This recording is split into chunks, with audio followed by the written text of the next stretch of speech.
Raise the Roof Production.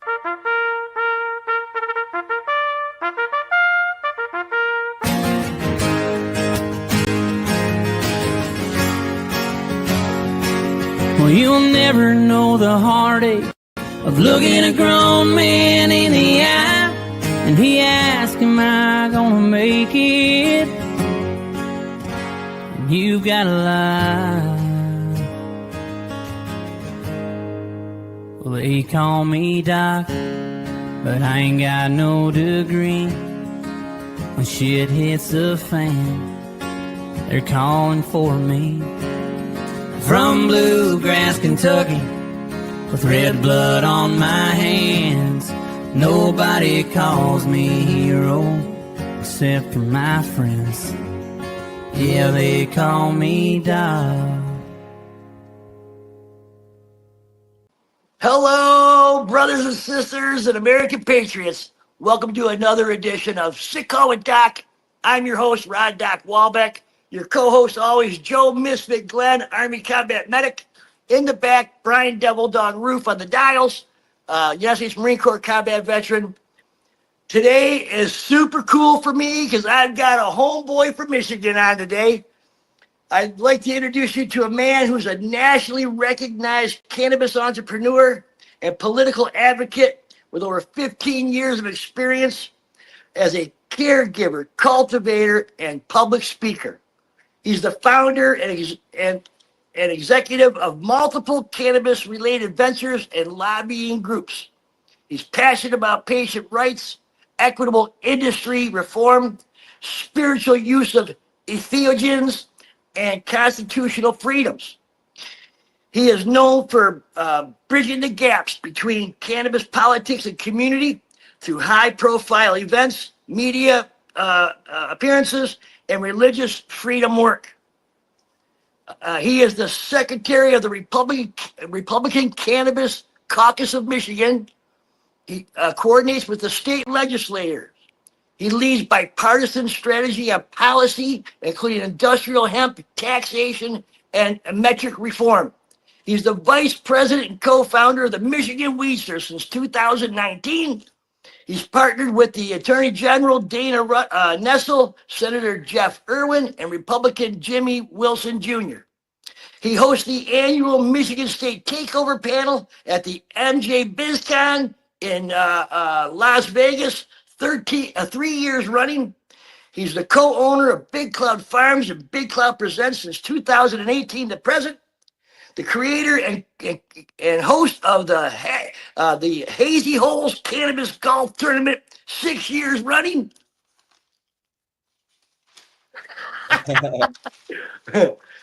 He's the co-creator of the Stargazer Cannabis Cup, launching this year in Ohio. He's a sales rep for S-Tech from 2004 to present. He helps people grow cannabis. This man has great vibes. Please welcome to the show, United States Marine Corps veteran, Rick Anstiss, brother. Welcome to Sick Call with Doc. Thank you very much. And wow, geez, I've never heard it wrote out like that. I've had AI try to figure out all the things I've done, but yeah, I don't look at it like that. You know, if anything, the Marine Corps kind of taught that the mission ain't done, so why the fuck would you look back?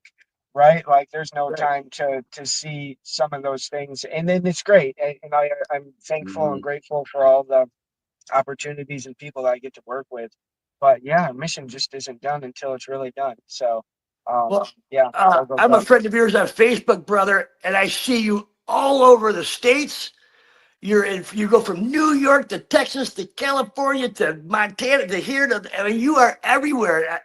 I even mentioned one time, do you have your own freaking helicopter? I mean, how are you doing this shit, man? You know, yeah, my buddy, my partner Fang, he says I teleport to places. I just pop up. Right. But yeah, no, just a lot of driving, and I don't mind that. You know, that's always good to reflect when you're driving sometimes too. So you do a lot of speaking. You do a lot of speaking at rallies, talking politics. Cannabis and politics and how they're trying to keep the plant from us. And you are a huge advocate for getting it back in the hands of the people and out of the hands of the politicians and big pharma. But so before we get rolling, why don't you help our listeners, Rick, kind of put together the scenario of getting late high school, getting ready to join, why you joined the Marine Corps, and how you end up getting all this way to here. Sure. Well, the Marine Corps was a short thing in my life. I got out of high school. I was nothing but trouble, always constantly in it, right? And I knew that the road that I was going down, drinking and staying out at night and trying to work all day. I was a roofer by trade. My father taught me that at a young age, and always worked for the things that I wanted. And I realized that it was going to be roofing, and I was like, man, that may be not it. It might not be the one.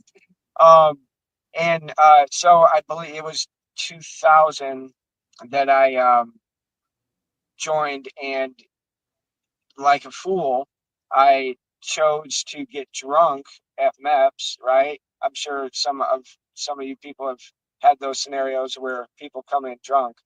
Um, and yeah, they flew us from Lansing.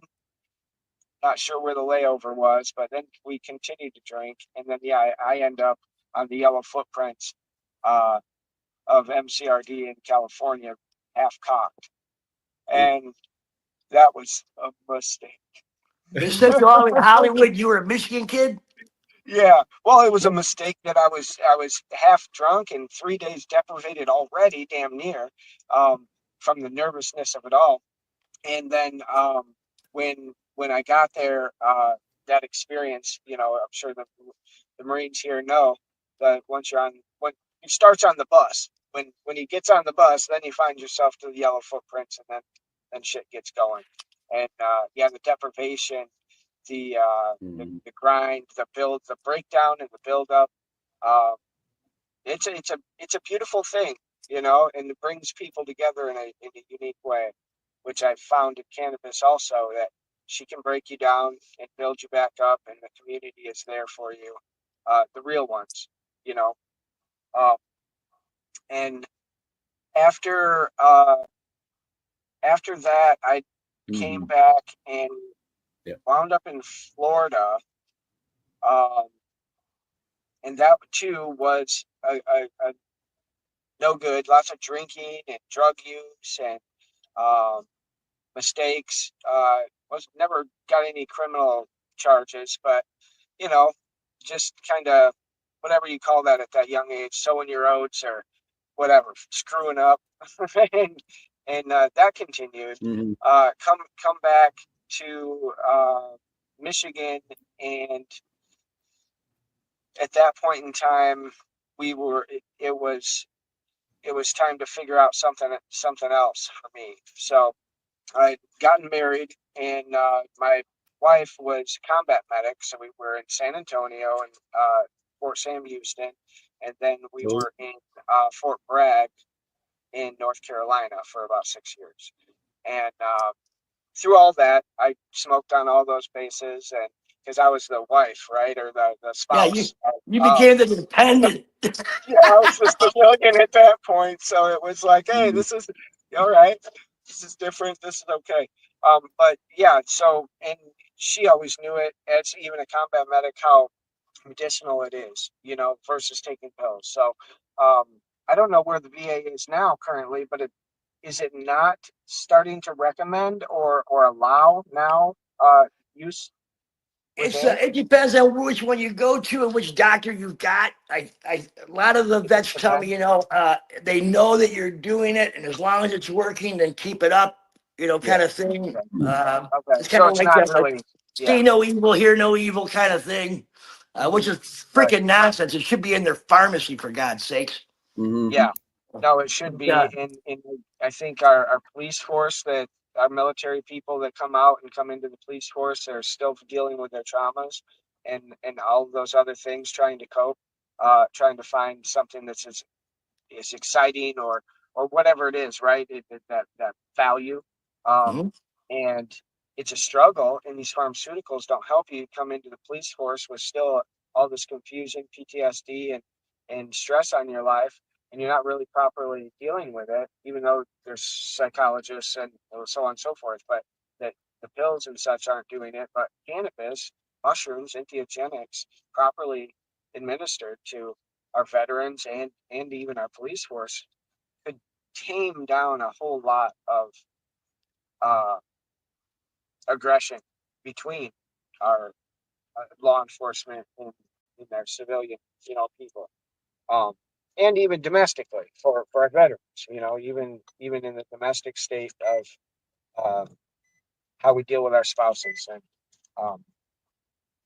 how those things can be healed and recognized and dealt with through some of these plants. Cannabis being one of them, it lets your guard down. It's not like alcohol. Alcohol jumps into your frontal lobe after the second drink, and it's got you inebriated and already in a place. Whereas cannabis broadens your exposure to everything around you in the energy fields and allows you to receive them in a way that gives you a better decision making process. Do I want to do this, or do I want to not do this? Versus again, like alcohol or pills or a fogged state of mind. It may be just fight or flight. Go back to your military training and while we're fighting that. Yeah. Well, Joe and I have seen the patterns with the vets, man. We've seen the patterns over and over and over again. You and I talked, Rick, before a couple days ago, and we talked about all this stuff, and we figured out that, and Joe and I have been talking, and we just did a live broadcast where we talked a lot about it, and that is inspiring our veterans to rise above themselves, find their own mission in this world after they get out, and you and I talked about, by going through all the things that you went through and all the things you're doing today, that if you can come from where you were at to what you're doing now, that should help inspire. If we help inspire one veteran, man, to shine their light, No, absolutely. That's what this whole thing's about today is. Well, you know what? One thing that, sorry, Rick, but one thing I wanted to mention really quick on that note, Rod, everything Rick had mentioned, everything you had mentioned about Rick that he has been doing, all has to do with servitude. Everything that he is doing has to do with somebody else's needs, including your own, but it also includes everybody else. How many times have I said it, Rod? Go out there and do a random act of kindness for someone. Just do it, man. Hold the door. Walk an old lady across the street. It takes, a few seconds. You're helping, man. If you can do that once a day, you're doing good. Just keep building on that. No, and you're right. And I try to do that very same thing. And thank you for that, because in my travels, I enjoy watching people. So holding a door for somebody in New York is it's like, holy shit. Or even Flint, Michigan, or Detroit. They're like, oh my God, thank you. Like, I don't know why you're so surprised. Yeah, I don't know why you're so surprised. I'm happy to hold this fucking door for you. Nice to meet you. It's the change we need, man. Day. That is the change we need, Yeah, for sure. Yeah. And it's not easy to do that through our own things, but we can go out there in the world and practice it, and it manifests itself with that. You go out there and you do those things, and you come from the right place. You give somebody a gift without any intent of any receiving back. You do it just because you know that they like the color purple, and you found something color purple. You gave it to them. Yeah. That was for them. I've learned from others and seeing Rick in action, and it's like he leaves a chemtrail of good vibes behind him, and people just get brought into his wake. Yeah. I've seen it with my own eyes. When we met at the Cannabis Cup, or I'm sorry, the Hash Bash, I think we hugged 3 times in 3 minutes. Thanks, bro. It's just like, it's you have a way about you, man, that brings out the best in people. Well, and I attest that to the plant allowing me to understand myself better, right? You don't understand yourself for a long time. I thought when I was younger, 20s, 30s even, you don't have your shit together. At least most of us don't have our shit together yet. And I was starting to understand that in my 30s. I was like, man, okay, there's more to go, and there's even more beyond this, and more beyond wherever, but knowing the moment that you're in and how much wisdom you should have, how much expression you should be giving, and where is what cannabis gave me, and mushrooms as well. It's like, okay, this is the stage in life that you're at, and this is what your abilities are, and this is where your knowledge sits. So what are you doing with it? And what's your result with it? Because you got a purpose. You have a purpose with all Right. that. That's what we keep trying to tell our fellow brothers and sisters, man. You have a purpose. Just, they come home and they feel you have no purpose. That's exactly when the purpose should begin. Yeah. That's exactly when it should start, And it can start with others. If you're so hurt on yourself and you're so beat up on yourself that you just can't do it for yourself, then it's you find somebody to help. You find a brother, you find a sister, you find a cousin, whoever, and you grow this plant and you heal them with it. You produce what they need with this plant. You understand it in that value, use it yourself. But again, then that'll bring you to opening doors to your own things. When you genuinely help somebody, it repairs you. It helps you forgive yourself. It gets rid of some one little piece of guilt. Every good thing you do gets a little piece of guilt off your chest, off your shoulders, a little bit of forgiveness for yourself, for the mistakes you've made and the things you had to do. It just starts to, every time you do good, it just peels away the bad. You're so busy doing good, you forget all the other stuff, man. And it's just kind of like, and through cannabis and psilocybin, it like naturally begins to heal you, and a process starts to begin. And people, the veterans don't even, if they only knew that, if you just got to start, you just got to take the first step on the ladder. And once you take that first step, you're like, wow, that was pretty cool. Oh, that was pretty cool. Well, People joined their first podcast. I'm like, holy shit, man. Be in a safe place with people like yourself and loved ones and veterans and any of these groups are important, but something like this we're easier to let our veil down with one another than maybe a FOP, right? Or a lodge. Because again, alcohol would be involved, and that brings into if somebody's already manic depressive or manic anxiety, alcohol don't help that. I'm just saying, it just never will. It's not a good thing for that. But cannabis, group of camp people talking about letting their guard down, telling a story and having a cry, having a smoke and a high five at the end of it too, with better understanding. Eat a couple mushrooms, sit in that space with your people, be comfortable. Another thing with mushrooms, I think it's very misconstrued because we all grew up in a specific way, was like eat a bunch of mushrooms and go as far as you can go.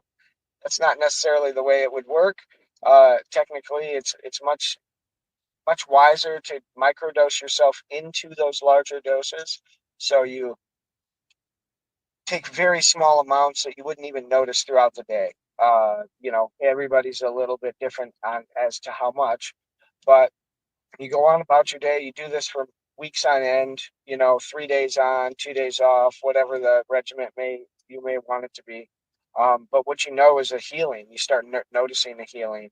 And again, you're not going to feel the mushrooms. You're doing very small amounts of it, like a vitamin almost, just small. And what it's going to do, though, and it's really weird how I always explain this the same way. I need to change my story, but it's kind of the one that I go to. Driving in traffic, somebody cuts me off.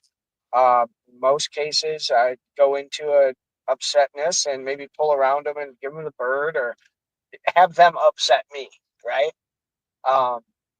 And for some reason, one day, I didn't let him do it. Like that scenario happened, and I just kind of backed off. I wasn't in a huge hurry or nothing, and understood that maybe maybe there was an emergency. Maybe I don't know. I don't know what their problem was. It could have been bad, right? And I don't want to get in the way of it. He cut me off, so be it. I didn't put that negative off of me on it.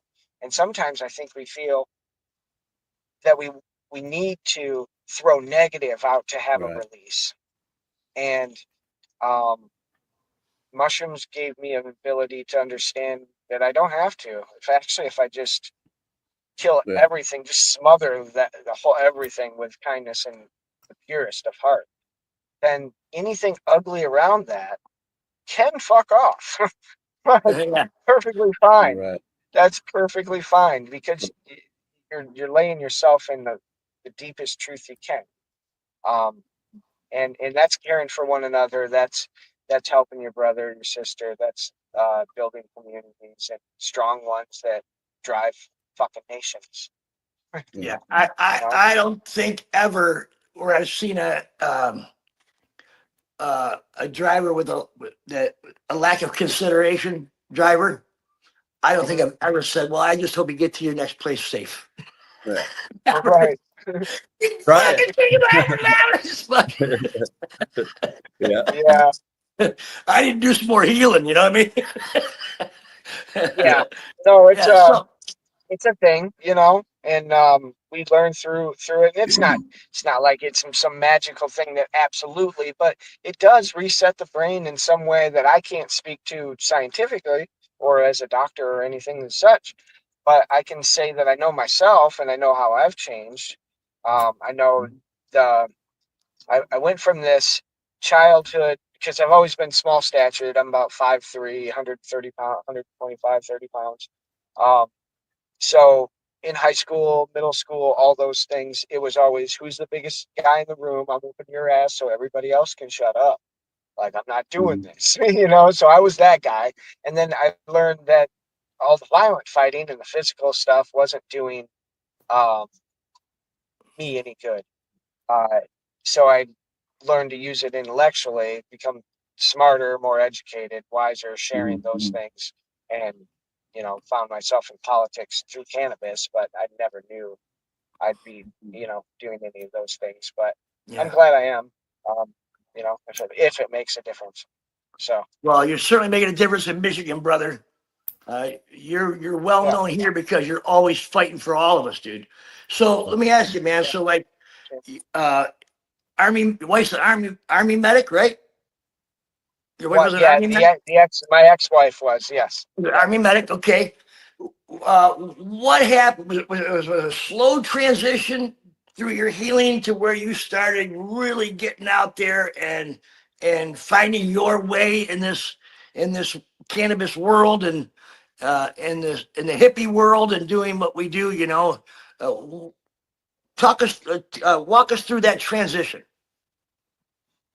Well, I guess it was really for once I understood medical, as medical came about. I always knew that cannabis was in my life, not because I was addicted to it or because it was bad for me or any of those things, or it was a bad drug or whatever.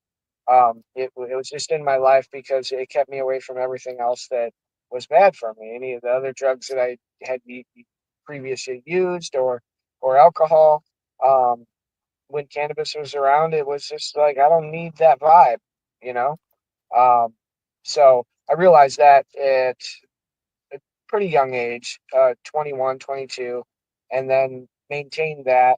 But I didn't really understand the medical side of it until medical came into Michigan. Then I started growing medical. Then I started having patients. I started understanding all these doctor body things that I never understood before because I barely listened in biology and got through science best I could and so on and so forth. Right. I wasn't Endocannabinoids, what's that? Right. Yeah. But it all interested in me very much so as I was, later in my, later years. And I feel like cannabis allowed me to have the expansion of the ability to take in more knowledge too. So versus dumbing us down, I think it broadens us in a lot of ways because it helped you grow. I would not have known these things. I would not have been inspired to read these things as a dyslexic person, because I hate reading. I'm an author in a book and I still haven't read my whole chapter and I probably never will. But it's, but yet then again, when like technology came, I started being able to functionally read a lot better on screens than I was in a book. But it's wild, you know, that how our brains can operate and grow. So, but we only use so much of it, right? It sounds like we don't use very much of it to begin with. So I guess 10%, I think, something like that. Yeah. Yeah. I'm about 8, so. Yeah. Yeah, as far as cannabis, man, it changed me too, man. It changed me heavily as far as thinking processes. You know, with my TBIs and, you know, PTSDs and all that stuff, I forget a lot. I'll forget my own name. I'll forget my kids' names. I forget all kinds of stuff. But one of the big things that really got me was sharing stories with my combat brothers. And I remembered none of it, like zero. And through the 2-hour conversation of, you know, the whole thing, I would start to pick up little things. But with cannabis, it started flooding back a little bit easier. But not all the bad stuff. The bad stuff came with it, but it also came with an understanding, you know, an understanding of the whys, and which that can go anywhere. Why me? Why them? Why this? Why today? You know, all those whys. Right. You start to logically think through the situation and not just be so butthurt that it actually happened. You actually pay attention to what went down and sure, you know, make more sense of it. Well, but yeah, can't me with that a lot. And I think veterans need to, you know, we always have pride and joy, you know, love for this great country, but our leaders in the past have put us in positions that were beyond unfair and beyond reasonable and barbaric in most instances. So understanding that, is an important factor. But at the same time, we've still defended some of the most pristine ground on the planet, right? This is still it. Showed we have our strength still, but we should be a nation strong with love and compassion and understanding. I think, again, if you just kind of kill that, stay in that pocket, any flames can burn around you if you're riding in that absolute truth. I mean, however Jesus walked the earth or whatever he did, like that dude was like absolute truth according to the many, many, many different stories, right? So it's untouchable until that moment, of course, right? But wow, yeah, we can do that. That was the fucking example. It was good. I wish in the Bible it said one time Jesus took this bud and he made 1,000 of them. You know, I turn wine, a bottle of water into wine or whatever. You know, right? Yeah. Well, I do believe I personally, in my personal religious understanding of Christianity, I believe that the cannabis plant was the holy anointing oil, the base of it. You had the olive oil, you had cabasum or whatever they're calling it. That was a Roman change in verbiage when the Roman Catholic Church took that over, whenever that point was, and changed the Bible. Is it the Second Testament, right? Just to change some names and words. But there was also some other things. But anyway, that's why I've always had my curiosity about religion, or different Catholics, all the divisions of organized religion. I have a concern with, right? I believe that we can have our relationship with God and Jesus and whoever that person is. In some cases, it's a Muhammad. Some cases, it's a Allah. It's all these different things, right? But I think it ultimately, because we don't know everything, it all reverts back to one mighty, right? Whatever that mighty is. Creator. The creator. creator, right? Whatever that is real, right? So I believe that we're all free and again in this land, we should be able to express those things in our fullest, especially if you can see that change. You know, when religions and churches come into places, in some cases they come and clean up and help places. Not always, it goes different ways, but you know, that's their intent many times. I've seen Baptist churches and Lutheran churches and Protestants and all kinds of, come into communities and do the best they can to bring it up. And that's Right how on. we should all act, no matter what religion it is, but we should also be able to smoke some weed while we do it. And if that is our sacrament that gets us higher to our God, then hey, keep your cracker and you can have your wine. I'm gonna go Right. this route. Yeah. While we're on it, Reverend Heidi Yeah. Grossman-Lepp was on our show. I think the first season. She's got Hmm. the Sugar Leaf Church in Detroit, Yeah. where she believes there it is. Yeah. Firm believer that that cannabis and all plants basically, but cannabis and psilocybin came from our maker, and we have a right to take that sacrament from. It's a gift from God as a sacrament from Him. And there's people from SCWD and other veterans have joined her church, and there's awesome benefits to being a part of that, and you feel like you're part of something bigger than yourself. It's really kick ass. And you've Yeah. been hooking up with Heidi down there at the church, Yeah. correct? Yeah. I too am ordained reverend. I have my own sector of the church. I haven't decided a name yet.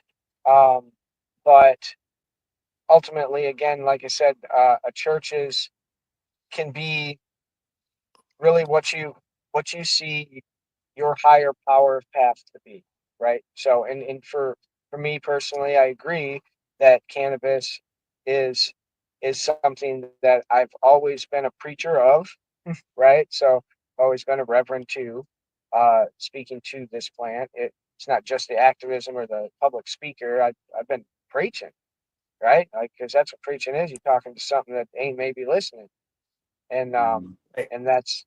that's what I've been doing. So I'm like, well, fuck, this is my religion. Like, I don't have to be a Lutheran. I don't have to be a non-denominational. I don't have to go to this particular church. I don't have to do this. I can do this I'm and come to pan-denominational. my God.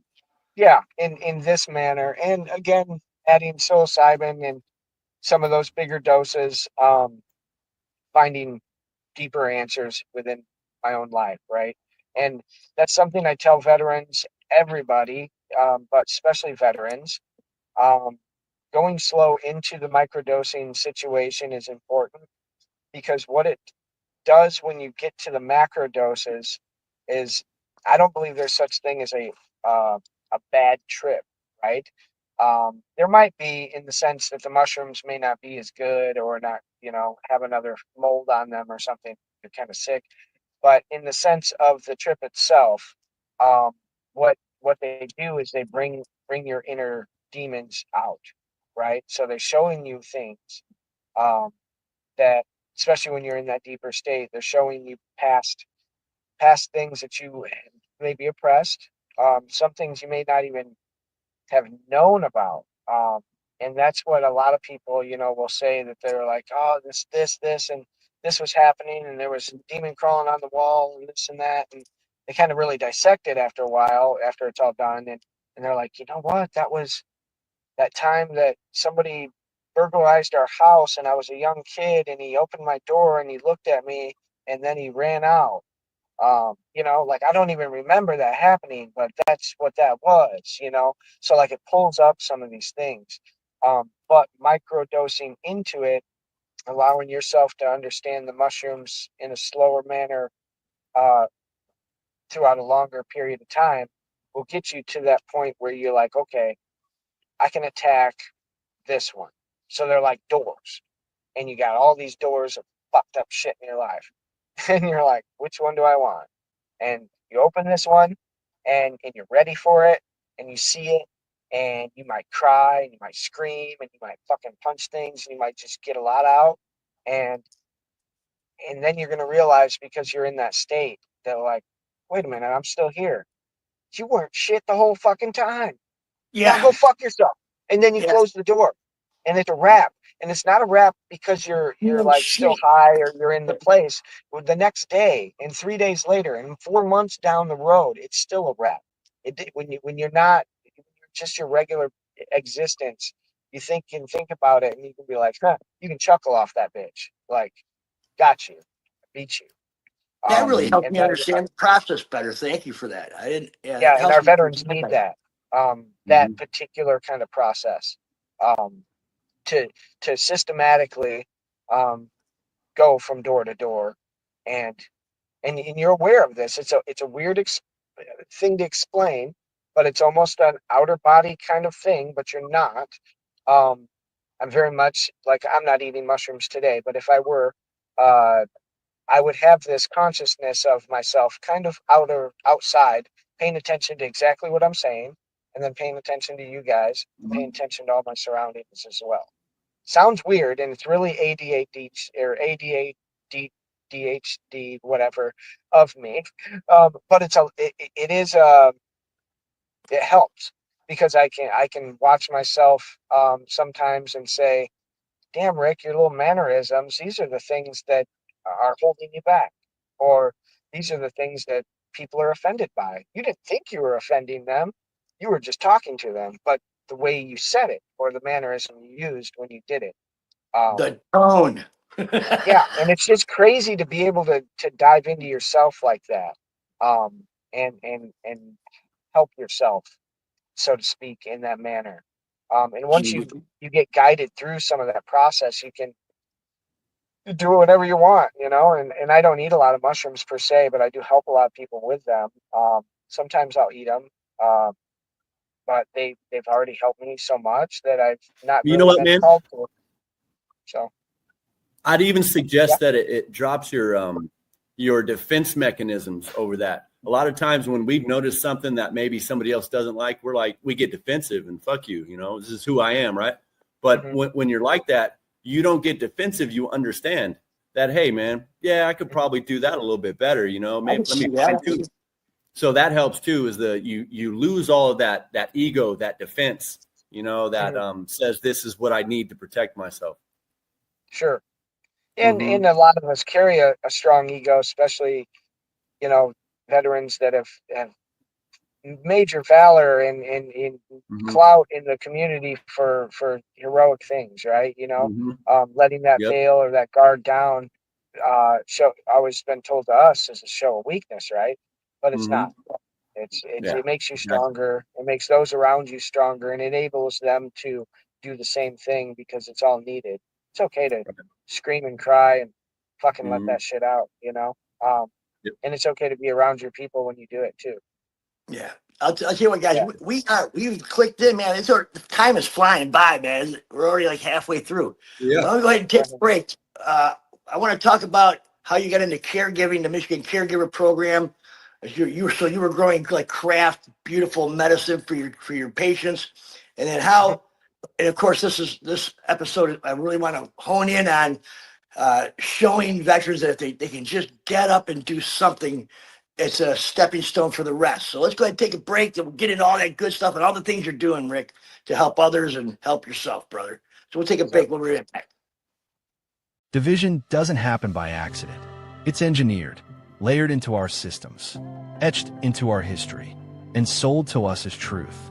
Divisive Measures is the podcast that pulls back the curtain. Host Brian takes you down the rabbit hole, into the policies, the propaganda, the pain, to ask one question: who profits from keeping us apart? From PTSD to systemic oppression, from inherited trauma to digital echo chambers. This show doesn't flinch. It listens. It questions. It connects. Divisive Measures, premiering July 1st on Spotify, because the only way out of the divide is through it. And we're back with Rick Anstiss from the Michigan Weedsters and Big Cloud. Hey, so let's get into it, man. Let's talk about that transition where you started, you were doing the caregiving thing, and then the steps that's happened since that. Because they came in and wiped us out of the caregiver program. The big companies came in and flooded the market, and all the patients started going to the dispensary instead of their caregiver, and blew the whole state out with the caregivers. They lost thousands of patients and thousands of caregivers and shit. Tell us how that all went down, man. Well, that I believe, I don't know if I'm going to get these numbers correct, but I believe we were at 30,000 caregivers at some point in the state of Michigan. Yeah, it was nice. And that was people of the people doing God's work, healing people above and beyond the pharmaceutical and indoctrined hospital life that everybody was stuck in through the 90s and early 2000s. We like just that little wake up there has happened, right? And that was a good thing for many of our grandparents and children and cousins and brothers and sisters and mothers and fathers. All good things in that regard. But when, like you said, when that came in, and I call recreational kind of a cuss word now. I don't like, that word per se. It's offensive to me because it's the very word used in government that is minimizing, choking out, and stomping on the back of the neck of the small child with cancer, because it's not speaking to that, and it won't. It won't, nor will it speak to the one in Kansas. I feel like this is a national conversation, but as far as Michigan and other states, but the recreational verbiage goes into our Senates and our House of Representatives just like any other industry. It comes in sounding like the wood industry, sounding like the tobacco industry, sounding like every fucking other industry that they talk about. Yeah. So it's just business now, homie. We're just talking money, we're talking regulation, we're talking taxation, and we're talking fines and fees. Don't give a shit how it helps. If it helps somebody, you can go to a store, and that's how they feel. And I disagree strongly. Yeah, for those that don't know, and Rick, maybe the laws have changed since I remember them. For those that don't know, in other states, in Michigan, we had a caregiver program where you could get a caregiver license and you could get up to 5 patients, 12 plants per patient you were allowed to grow, and then you kept some and gave some to your patient, paid the bills with the rest, and that kind of thing, and you would grow craft good stuff. Caregivers in Michigan were like the real growers, you know what I mean? Like the people who really gave a shit on what their final product was. And all things changed when that R word came in. So I don't know if all the laws are still the same for the caregiver program or not, but I just know a lot of caregivers jump ship. Yeah, man. It's still in play. That was a 2016 law passed by the people, petitioned by the people, over 300,000 petition signatures. And we did it twice because Rick Snyder denied the first ballot and the second one came through. We signed it, we passed it, and it was voted on by the people. And then same thing as Rick. But what I'm saying is it seems that somebody way, way above us has the knowledge, the foresight, and the know-how of how they repeated California's layout. So between the crooked metric system, all the testing labs that are more than questionable, all of the regulation and medical layout prior. Oh, it's got to be medical first. Let's validate it through truth and absolution and people healing, because that makes sense, and that we should do that. And then right after that, let's take that market over here at the top. Yep. And that's what they've been doing. And then once it hits this market, all we see is the stizzies and all these flashy things. I'm doing them too, but yeah, all these flashy things that cannabis can be in a recreational state of mind. But the truth is, no matter which way you cut it, eat it, smoke it, shove it up your ass, it's medicinal. So you're not getting away from recreational at all you want. 10,000 years from now, when we're all dead, recreational word doesn't matter. It's not going to change what the plant's doing. Plant's been doing it, still doing it. Well, with your big clouds and growing cannabis, I can tell our listeners, I promise you, it is medical grade quality. You don't do mids, do you, bro? No, I definitely avoid those. Yeah, absolutely. Yeah, no, it's a passion, and it's understood in a specific way by growers, and that's again why I think it's healing. The symbiotic relationship that you have with the plant, with the mycorrhizal that you put in the soil, with the touching of the electric vibes of by touching the plants, working with it, putting your hands in the water, literally blessing the water. That's all holy water is intentional water. That's it. Like drink your water, shitty ass water, talk good to it. It'll get better. Like that's real. That's real. Yeah. And I do that with my plants. I make sure the water is blessed. I make sure that it's well oxygenated. So when I put my nutrients in it, that has plenty of oxygen for the plants in all aspects. That it's just right. The inputs are organic. They're pure and they're true to the plant. And then as I do that, as I water her, go through all the process, flower her out, all that intention, I'm thinking about, oh man, this particular strain, she's supposed to be great for pain.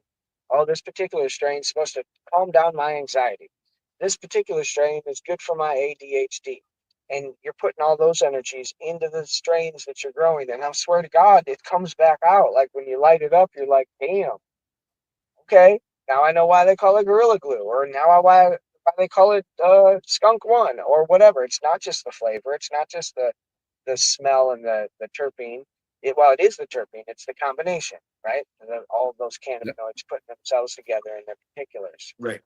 Yep. And that many people find that to be very interesting, very engaging.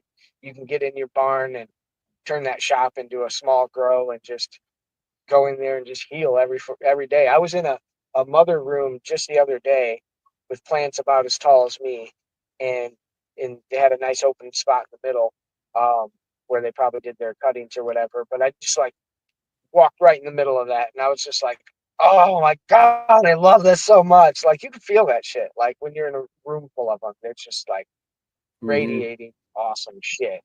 Yeah, Yeah. it's nice. So tell us about the Michigan Weedsters and their fight with the politicians here in Michigan. And was the Michigan Weedsters around when in 2016 when the was it 16 when the medicinal caregiver program started? Was the Weedsters around then, or did they get formulated after that because we needed you? Yeah. No, we formed after that. And we were essentially formed by Rick Thompson, late Rick Thompson here in Michigan, great advocate for cannabis, did so many things, director of Normal for quite a few years. Um, he led me into Ryan Bringold, Amy Carter and Latrish Matson were already just cracking off the idea of Michigan Weedsters and had the name and trying to build it. And Ryan brought me to them, and we just decided to do a rally. We did a dinner for the. There were some House bills about, I guess it's been about 5-6 years ago now, that were going against our caregiver program very heavily with Steve Linder, and he was pushing very hard to minimize our program. It didn't work, but amongst that, a lot of the people, groups, myself, Michigan Weedsters, a lot of individuals, a lot of other caregivers all came to the Capitol to these committee meetings and pushed and got a hold of their House representatives and pushed against this. And that mattered enough where it died in the Senate. So um, it came through, as some bills will, that with their intention, um, and came through even on a horse and pony show in front of a committee, and we saw it happening. But the truth lied in the Senate, saying, no, we're not. You guys got a hold of us, just like what happened in Texas. If the people truly engage and send 1,000 or 100,000 letters, or 500 letters to each House representative, 116 or however many there are, they all get 100 letters. Guess what? They're talking about tomorrow. Your shit, because you are down their fucking throat. And if they don't talk tomorrow, you do it again, and you The do it greasy again, wheel and gets you the do it grease. again, and you be the most annoying son of a bitch that you can possibly be. And because they're working for you, and most of them realize that, respect that, and give good back and forth. Some will discard you and, even go as far as throw you under the bus, which, Yeah. fuck that, people. That's all good. Go ahead. Throw me under the bus. The anti-weedsters will never change. Mm-hmm. The anti-weed people will never change. They'll never change their mind. They think it's as bad as heroin, for God's sakes. They have no idea the medicinal, and they don't want to hear about it either. Mm-mm. No, and I do see that sometimes in the House and some of these representatives, but not all. Many of them I go in and they understand what we're talking about, but they do lack education. So if anything is important anywhere else in the country that doesn't have this and is maybe watching a grandparent suffer or a spouse or a child, and want to do something about it, lean into your representation, your House representation first, your Senate, and do it in the masses. Get collectives together, get your people together, um, like every other state has. And no matter how ugly your government operates, you can push back, especially since everybody else is listening. I'll jump in. I don't give a fuck where you're from. I'll jump in. Like Ohio, any of them, they all got problems, and we got to get them right for everybody. It's not a what's right for Ohio, what's right for Texas, what's right for that little person somewhere suffering that could be not suffering is my fucking question. It's going to be my question until it's answered. Mm-hmm. I want every last one of them to have that opportunity. They don't have to take just like in Michigan, you didn't have to, but we had people running their children from far places away to come to Michigan, Colorado, all these places to heal their children. That's fucked up, and we're better than that. Mm-hmm. We are better than that. Michigan's got like 230 or 240 canna kids that have medical licenses for cannabis for their lupus and all these other ailments that they have going on. That's just Amy the ones Carter you know about. Amy Carter is one of the parent petitioners for autism that put that on the list for Michigan as well. And autism, epilepsy, cerebral palsy, all these things that we find our children with right now, a lot of them having these things.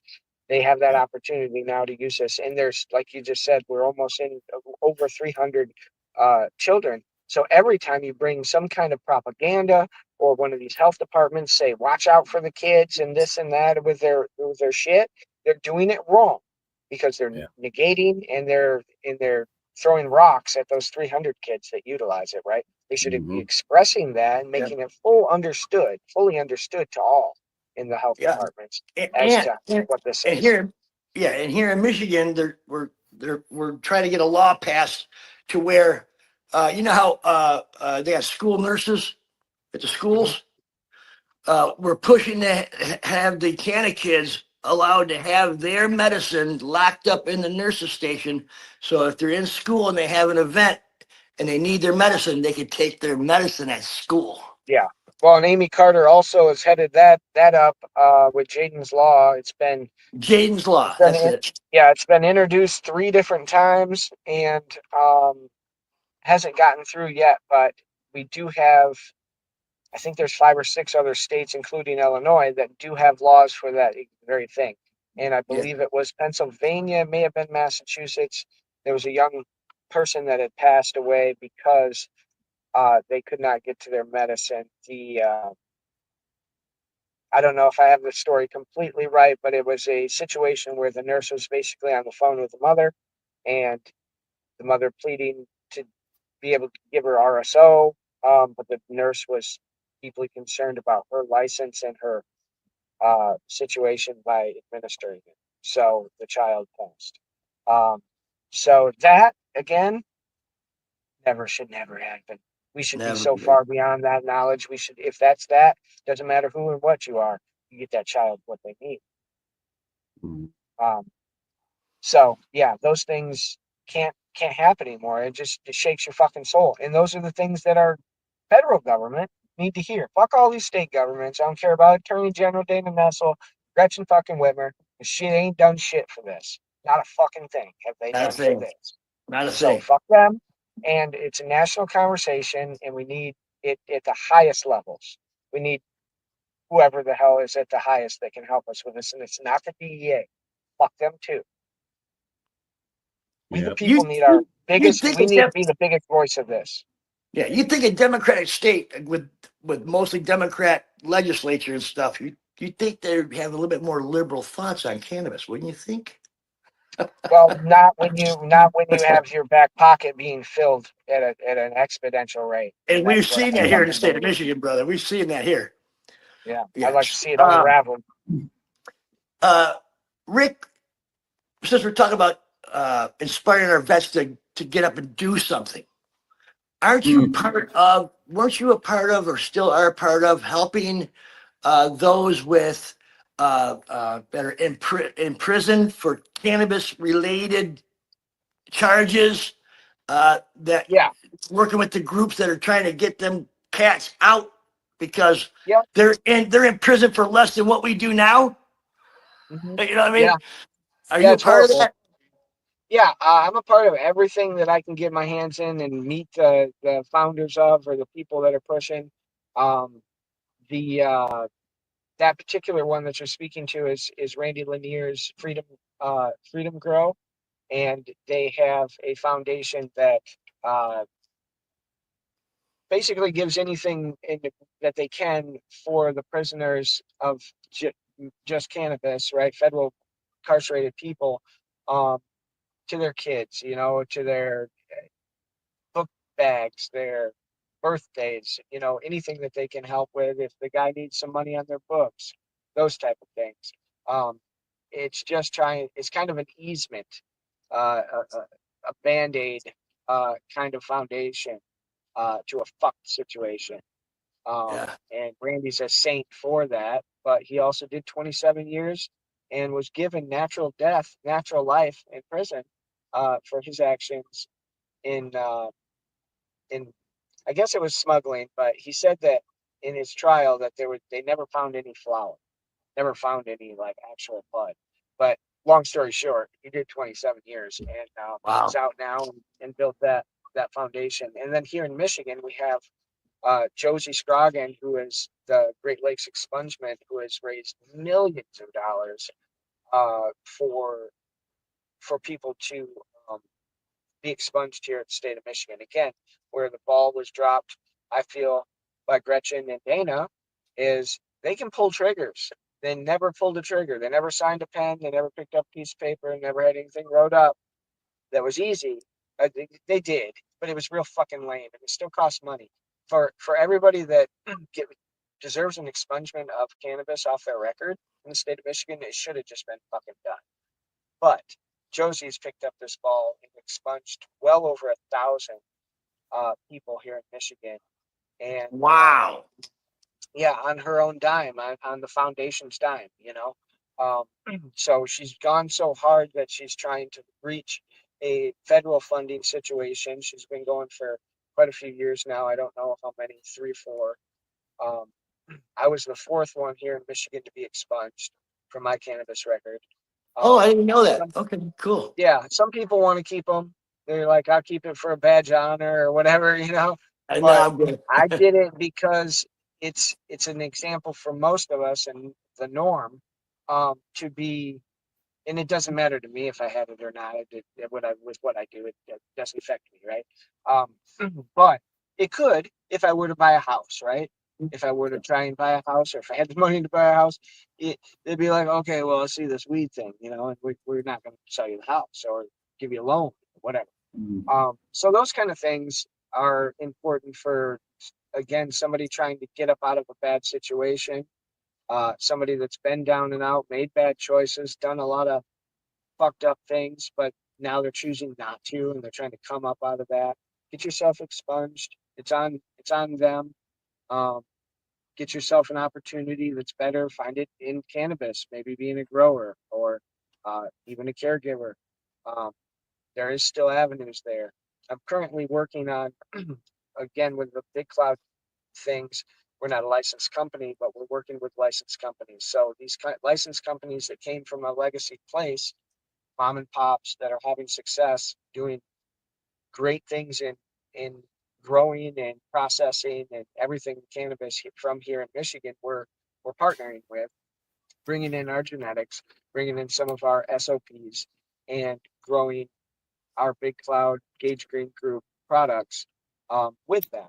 So I've had some kickback from people like, oh, that's, sell out, this, that. No, it's build yourself something. And some of these caregivers already have. Build yourself something so strong that you can come to these companies and help them. Because a lot of them, what I'm finding is they're excellent growers. They're good. They're great. But they're not marketed, right? They're fighting against the Chaldean groups that have the flashy packaging in the bigger stores. Yeah. And they're fighting against that, and they're not really being seen as their own brand. That's where Big Cloud is coming in and being able to, hey, we can be a part of this, put ourselves into it, and project out with the way we do things. And the way we want to do packaging, and we're not concerned about our flower because it's top tiered. That's the only place that will always stay. But the packaging, we want to twist it up a little bit and create a storyline. So we have all these characters from Big Cloud that have been painted by Vincent Gordon, and there's 5 or 6 of them, and we created a new one for the packaging for the first package drop. And this storyline is going to create a universe, and all those characters will have storylines. And now with the AI, we can put all that into motion and create a real space and a more collectible piece of packaging. Everything gets thrown away. If you collect all 5 of our packs, you get a free ticket to the next show, VIP, meet and greet, this, that, whatever. That kind of interactive piece to the packaging. And then once it's all done, if you have all the packaging, if you put them all together, it's going to make a mural, or like a wall. So you got a little piece of artwork. You got something that's not going to throw away, and it's got a little more grit to it. And then we're also collabing and getting ready to work with the Cultivar game. I don't know if you've been paying attention to him, but he has. Second, oh, I gotta move this dope. He has this game. It's basically kind of a cross up with. I'm not real familiar with the games, but like Magic. What would be some of the other ones? Pokemon, whatever. So what he's got here, just a second. He's got these cards of people in our community, and then you'll play this board game with all these different cards. So he's got nutrients companies, and he's got what do you call it, like AC companies, and you got to build out your grow, and you got to pick your genetics, and he's got geneticists and different strains of what? Yeah, different strains of cannabis and all these things. And you're playing with somebody, you might be able to give them spider mites because you don't like them, or you might be able to, whatever. If you can't give them spider mites because they hold a particular card that is a nutrient company that has a good defense, program, nutrient or something, So it's a really interactive kind of cool piece, and that's where I think cannabis is ultimately heading, marketing wise, like engagement wise, because you're gonna always have just go to the store and grab whatever's on the walls of 10,000 weird things, or you're gonna be like, what can I do with this? Like, oh, it's engageable. Like, okay, I can do something. And I'd like to do something too, even with the veterans. That would be, I see some places doing it. It's a few. Andrew Harb was doing something for a while. But just more engagement, right? So like it would be cool to a veteran of the have like a veteran of the month or a veteran, I don't know, special drops, and you highlight somebody that's done something amazing in the community. It needs to be lifted up, shit like that. We can do that. We can do all that shit in this space. We should. We shouldn't be scared of it either. Fuck Uncle Sam and fuck the law. We're here. Yeah, I've been thinking about this for a very long time. Wouldn't it be sweet, like a national law that says,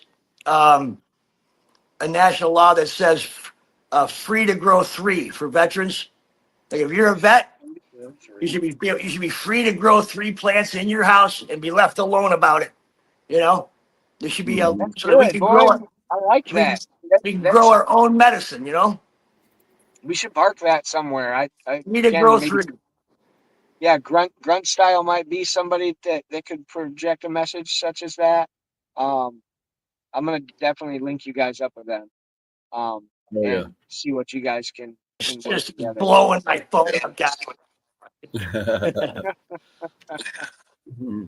Yeah, they'll do that. So let me ask you this.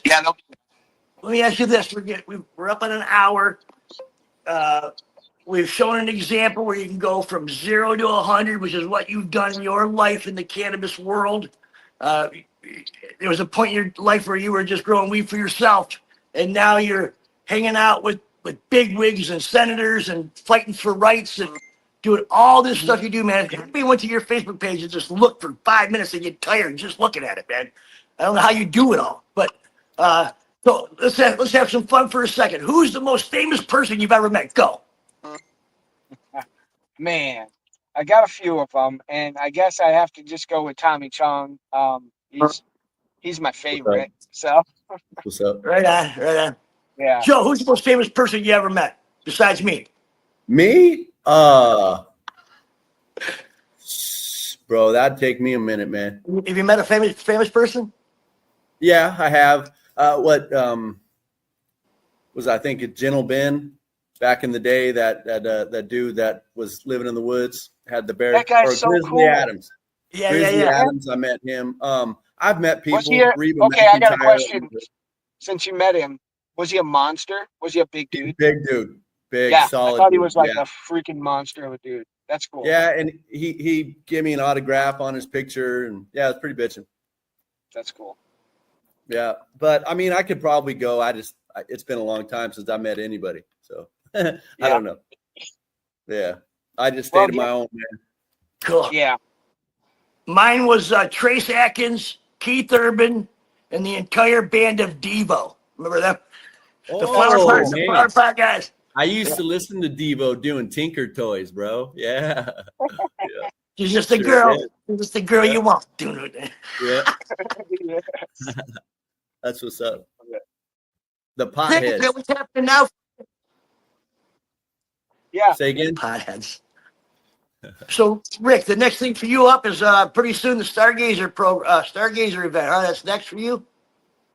Yeah, they're a really cool event company down in Ohio, and they have their second year going this year. They did an outstanding show last year that had a big draw, and they reached out to us to collab for us to do the VIP section and help with the cup that we're putting on, a cannabis cup. And yeah, it's exciting to be somewhere else because I've done a lot of things in Michigan. I've done some things in New York and down in Texas and stuff. Was fun, but that one, wasn't. It's nice to go to some of them that you're not part of, right? Like you're just speaking or something. It's like, I don't have to do any of this shit. But yeah, when you're doing things, you want to make sure that it's right for the experience. And that's one thing Big Cloud's always prided itself on, is bringing that particular experience of the old culture that I had when I went to Rainbow Farm, the Holy Fuck Factory. Like I don't even want to leave. Like I know I only got 3 days here, and it's Saturday night. That means I got to go tomorrow, and I'm fucking upset about that. Like I don't want to leave this paradise. There's just everybody's so happy. Everybody's so with it. Everybody's cooking bacon and eggs for everybody. It's fucking great. Yeah. And that kind of experience sometimes, even today's modern age, getting people out from like Detroit or these bigger cities, and they come experience that, they can't forget it. They're just so enthralled by that, which I love to provide that because I'm from the woods and it is beautiful. Okay, so I do this every episode, Rick. So there's a veteran sitting at his house, clicking through channels, comes across this podcast. And they're at a dark place, and they're hurting, and they're not doing nothing, and they don't feel like they have any hope of doing something better for their life. what would Rick Anstiss say to them right now to help them move forward in their life and find joy? Well, I would say find what you love and know that you're loved, because I think that's one thing that we lose track of, is how much people truly do love us. And no matter what we're going through, the guilt, the anxiety, the pain, there's others that are willing to share it with you. And there's brothers, sisters, mothers, cousins that care about you so much that they will sit and talk to you and hold your hand and cry with you. And you can do these things with this plan. Get into cannabis if you aren't. If you do use cannabis and you're currently using it, understand why you feel the way you do when you do, because you can't deny it when you smoke cannabis, how it does make you feel. And it's easier to talk to people. And it is easier to have an understanding of one another and express it, and it's the expression that gets reverberated back by the third party, the second party, that winds up starting to heal, right? Because you're thinking a certain way, and when you throw it out there, then Jim or Bob or Kyle or Bill or whoever throws something back at you that you weren't expecting. You didn't know that you weren't taking the right perspective of the situation that you were in. And you didn't know that you were loved more than anything in the world by others. So stand strong, and the mission of healing is, I think, a real good message. Stand as strong as you can in that mission of healing until you feel like you can heal others. Right on, brother. I appreciate that. Thank you, brother. I appreciate that. Yeah. Brother, thanks for coming on. Yeah, Thanks for taking the time today. Thank you for your service, bro. Your service while in, and your service to all of us civilians and American patriots and veterans since you've been out. And all the hard work you do, dude. I see it. Lots of people see it. You can't bring up Rick Anstiss without going, yeah, that fucking guy's everywhere doing all kinds of shit, man, constantly. And I can't thank you enough for taking the hour and a half, 2 hours to be with us, man, and share your story with our fellow veterans, brother. Sure. All right, I appreciate you guys, and feel free, anybody, any veteran out there. My inbox is open. I'm as public as I can be. I don't block or do any of that shit, so I don't filter things. So happy to take an inbox, guide you, lead you to genetics, guide you, lead you to a caregiver, somebody that can help you grow, or somebody that can provide equipment, whatever I can help with. Just like these guys, I'm here, and I appreciate these guys who are doing what you're doing. Thank you. That's it, Rick. Hey, I appreciate you, Rick, man. I'll be reaching out to you, brother. Yes. I can't wait to work with you in the future doing some vet stuff, brother. I'm all in. Yeah. Right here in the state of Michigan or wherever you want. Let's go. All right. Yeah. Hey, thanks to all of our listeners for stopping in and checking us out. Rick, again, thank you, brother. Joe, as always, brother, you're my man. Hell yeah, brother. All right, guys. Till next time. Sicko and Doc, there for you then, here for you now. Peace out. Peace. Thanks. Thank you for watching. Please like and subscribe.